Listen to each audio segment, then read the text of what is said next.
Greetings! I am Herbert Erpaderp, and today I'm going to build this GAZ 67B Russian field car, which, as you can probably see, is more or less a Jeep equivalent. This model is in 1/48th scale and is by Tamiya, which you can probably also see. Nothing on the back of the box? Yep, nothing there, as is tradition with these kits. Pretty much everything we need to know is on the front anyway. I like that it says modelling skills are helpful if under 10 years of age. Being that I'm old, I won't need any skills to build this. That's good because I don't have any. This side of the box shows us a couple of drawings of the GAZ 67B, which is so close to being the very funny number. The ends are more or less the same as the front of the box, and the other side shows us a couple of images of the completed and painted model, which, in my opinion, looks pretty good. Inside the box we find a single sprue in green plastic with enough parts to make this vehicle, which would explain why the box was so light. Actually, that's not entirely true, there is also a clear sprue, which I guess really means that there are two sprues. I'm sorry for lying. You could still pretty much build the entire model without the clear parts and it might still be fine. Though of course somebody would definitely complain that there are no windshields or glass in the headlamps. Anyway, rambling aside, these parts look pretty nice. This is not at all unexpected from Tamiya, even from a cheaper kit like this. I suspect the reason for the cheapness is really more the size of the vehicle and thus less material required to make it, and not a reflection of its quality. While there isn't a huge amount of parts here, everything does seem to be error-free and well moulded. The ever-present mould lines are, well, present, but will take the minimum of effort to remove, and I'm sure everybody is capable of that. The only thing I think might be a bit messy is the driver figure. He's pretty mould-liney, but otherwise fairly decent looking. Though as you'll see, and maybe not be surprised by, I've opted to leave him out of the vehicle. There is a decal sheet included with this kit with, I believe, 3 marking options, including some big white stripes. These do look pretty good, though you might choose to paint the stripes on yourself to make them look more rough and Soviet-like. Both ways of putting stripes on are valid, and it's good to have options. And the instructions. Those of you who remember the Tamiya Dingo video I did recently will know that I'm not a fan of these scroll-style instructions, I guess you would call them. I much prefer small booklets. But that is a personal preference, and as instructions go, they're perfectly adequate. You'll be able to use these to build the model for sure. Speaking of building the model, let's do that. Why not? The first step is to attach the axle and drivetrain parts to the bottom of the frame. As you should be able to see, there are holes in the bottom of this part which will line up with the pins on the leaf springs. The big hole in the top of the differential box will match with the body later on. The front axle parts go on just as easily. There are more than enough helpful guide pins here. Once it's on, I add a bit of extra glue just to make sure everything is nice and connected. We don't want to lose any wheels now, do we? Well, maybe you do, but I don't. The result is nice and framey. Now it's time for the wheels. There are 5 wheels in this kit. Insert Star Trek 4 lights reference here. The vehicle doesn't have 5 wheels, obviously one is a spare and it is a different part. It is visibly different, so you shouldn't have too much trouble telling them apart, but do be careful with them anyway. Mixing them up would be a bit annoying. You could of course leave the spare one on the sprue until it's needed, but I chose to assemble them all at once.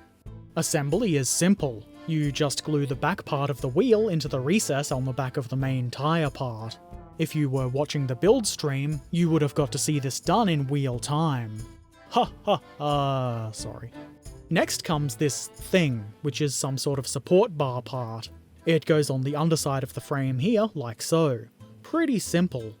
I add some glue where this contacts the frame sides just to be sure that it stays put. Then I put the wheels on. This is about as easy as you would expect. There is a tiny bit of play to the wheels, so some nudging to get them nicely in place was needed, but other than that, it's really easy to get them on. With the frame put together, it's time to build the body. I'm a bodybuilder, I know you're really here for my garbage jokes, don't deny it. As you see, I start by gluing the dashboard into the hood part, or bonnet part if you prefer, and then I glue the radiator grille part onto the front. This did require a bit of pressure, but it's also simple to put on, and the result is very nice. I'm really happy with this part. I also think the recesses for the headlamps are pretty interesting. Seems a bit fancy for a Soviet vehicle though. After oohing and ahhing over the headlamp recesses, I added this grab handle. There's nothing to guide the positioning of this, which I was a little bit surprised by, but I got it on there anyway, after initially trying to install it on the wrong side. Ah well. I assume this is for the passenger to hold onto while the driver is doing sick jumps. Now for some interior detail, namely gear sticks. I don't know which of these sticks do what, but they're a little bit less fiddly to install than they look. I have them in the correct slots, though I have no idea if the position I've put them in makes any sense. I'm not really interested in researching the GAZ 67B transmission. Before putting the final stick in, I install the seats. This is pretty easy. There are convenient mounting rods, I guess you would call them, to do this. The rear seat also has keying for it to mount to, but I wasn't entirely sure if I had installed this the right way around. I think I might have got it wrong, but I'm going to blame it on good, strong Soviet construction, and you can't stop me. Then comes the third gear stick. I'm not sure why the instructions seem to want this installed in a different step than the other two sticks, but I don't think it really matters. This gear stick is keyed, so there's not much choice in its positioning. It's a pretty simple interior, but that's not to say it's bad. I think it looks pretty good. I wanted to install the steering column at this point, but you can't. It has a tab that mounts it onto the dashboard part, so we'll just have to wait. And to add the hood, we're going to need the side parts of the vehicle to be in place. So why not do that now? This was a little bit fiddly to do in such a way that it was visible to the cameras, but if you're not filming or otherwise holding it weirdly, I'm sure these are very easy to put into place. A little bit of pressure to eliminate the gaps as much as possible, and you've got yourself some GAZ sides. I keep wanting to call it a Jeep, but it isn't, is it? Anyway, the rear of the body, or the butt as the professionals say, goes on next. This is also pretty easy to install, though I did find it needed a bit of fiddling to get it to sit level with the sides. It probably doesn't need to be 100% perfect, strong Soviet construction and all, but I did try my best to get it as neat as I could. Now we can glue that hood on. This is rather easy. There are some minor gaps along the sides, but I think they are meant to be there anyway, at least to some degree. I install the steering column next. This was a bit fiddly. More fiddly than it would have been if it were possible to install at the same time as the gear sticks. But it's not impossible. You can tell because I managed to get it in there, and so can you. There's a tab that matches a recess in the dashboard to help you get the correct positioning of this. Looks pretty neat. Now for the engine bay walls, for lack of better term. What I liked about these parts is that they're actually numbered on the parts themselves, which is pretty handy. Even though with a little bit of test fitting you could still figure out which part is which if you did manage to mix them up. They go into place nice and easily. A little bit of extra glue to make sure they're not going anywhere, and they're in. Very engine bay.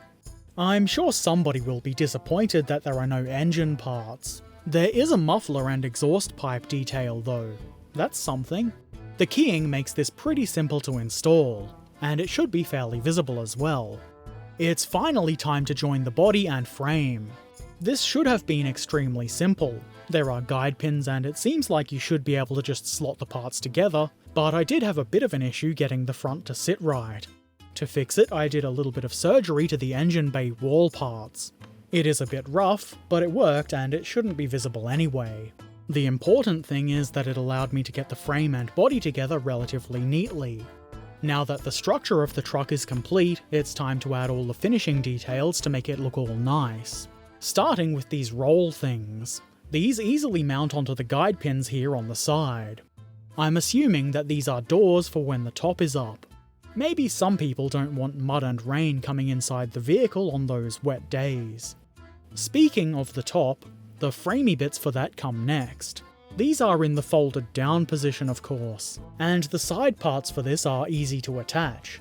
There are little pockets just behind the front seats to mount them in. I nudge them with my knife until I think they are just right, then I add the bars that fit in between them. This was admittedly a little bit fiddly, but not as much as I was expecting. Tweezers were quite helpful here.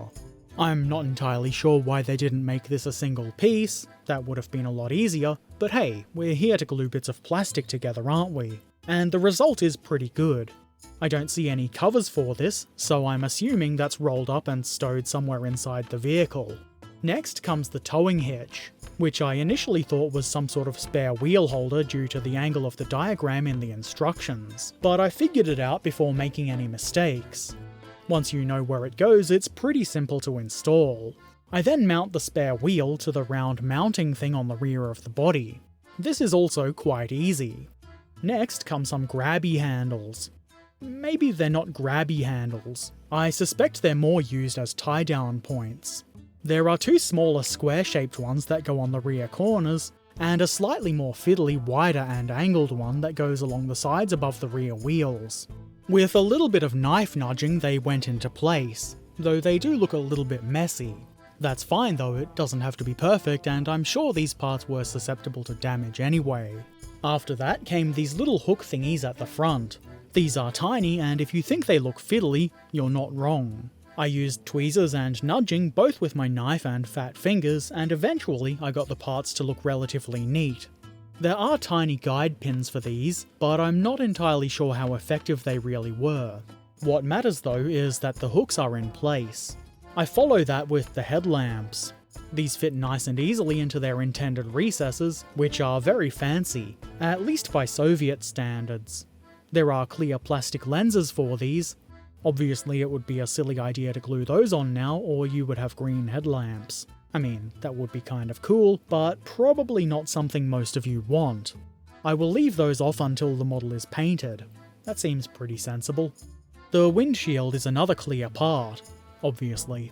This can be installed now, it just clips in between these two raised bits on either side of the dashboard, which is easy, and obviously I'll remove this again before painting. It also temporarily takes away the need to decide if I want to model this up or down. Probably down. That way you only really need to paint one side of the frame. Ah, laziness. It's looking pretty good so far, but it might be a bit of a challenge to steer. Let's remove that challenge for our potential driver. The steering wheel is easy to install, though at first I thought I was doing it wrong. The steering wheel does sit at an angle relative to the dashboard. I guess this might be to simplify the steering system, though it does seem like it would be uncomfortable to drive. The Soviets probably didn't give a lot of consideration to comfort though. At least it isn't a problem for me to deal with. The GAZ 67B in 1/48th scale by Tamiya is now completed. Clearly I have omitted the driver, so maybe you would consider it not complete, but I just didn't feel like building him, and I don't really want to paint him. It's also partly because I didn't think he was going to go together all that well anyway. I'm sure it is actually fine and any gaps would be easy enough to fix, but I don't normally like having crew figures on my vehicles anyway. It is a personal preference. Of course, feel free to add them to your own models. I'm pretty pleased with how this has turned out. It is a little bit rough in places, though that's not entirely the kit's fault. Those things will be easy enough to fix with a little bit of putty, and should be hidden completely when the primer goes on. As usual, I'm not surprised by the high quality of a Tamiya kit, and that's the kind of not surprised I like. You might assume that I'm no Russian field car expert, and you would be correct, but it looks pretty convincing to me. I find it rather interesting to compare this with the US Jeep. It is pretty much the same thing. It looks so very similar, yet distinct. I think I like the design of this one a bit better. The bonnet or hood, depending on where you're from, tapers in towards the front and looks quite interesting to me, and so do the headlights in their little recesses. I think I will paint this model pretty soon, partly because I think I'll be able to get it done fairly quickly, and partly because it just seems like fun. I'm not sure which markings I'll put on it, but I'm leaning heavily towards the version with the stripes. Decaled or masked and painted on stripes, I'm not sure yet. Either way, it'll happen soon. Though don't hold your breath. You will die before I can even get it primed. I rather enjoyed building this little kit.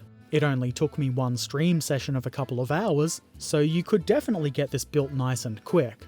It's not super simple, but it's not too complicated, so I think it would be a great kit for beginner modelers as well. Plus it is relatively cheap. Speaking of build, If you want to watch me build stuff live on stream, you can do that over on my Twitch channel. There's a link in the description. Head on over and give me a follow, then you'll be notified when I go live, which for modelling is usually twice a week. Why not drop by and say hi? I would love to see you in chat. I would also like to see what you think about this kit in the comment section below. Have you built this before? Do you prefer this vehicle over the US Jeep? Let me know. Also, don't forget to subscribe, follow, ring the bell, become a YouTube member or patron, and all of the other things you do on YouTube and social media. Links to all of my things are in the description below. And as always, I shall return soon. So until then, be excellent to each other, and thanks for watching. Farewell.